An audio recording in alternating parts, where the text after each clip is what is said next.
क्यों किसी के जाने के बाद आए हर पल खुशियाँ। क्या मोहब्बत में सबको मिलती ये सौगात, बस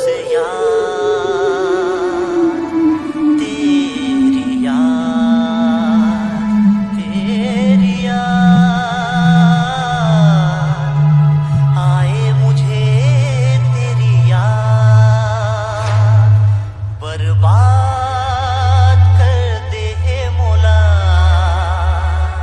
छोड़ दे रे,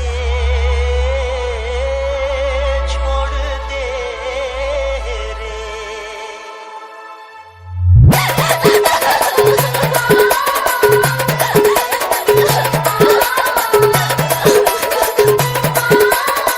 डीजे वाले छोरे स्टाइल में बजाना।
कसर पूरी हो जाती है इंतजार में।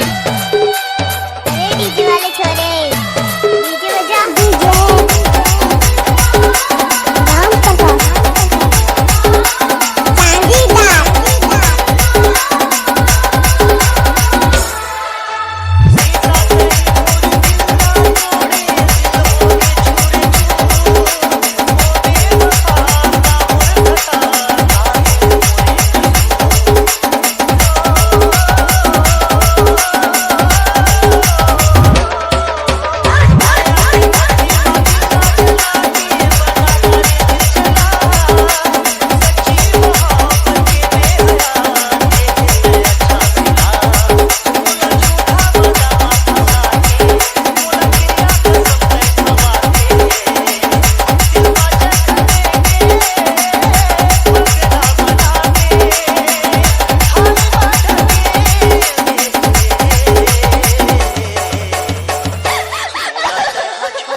जिंदगी में उदासी छा गई, सोचा था छोड़ देंगे इस राह को, पर आज मोहल्ले में दूसरी आ गई।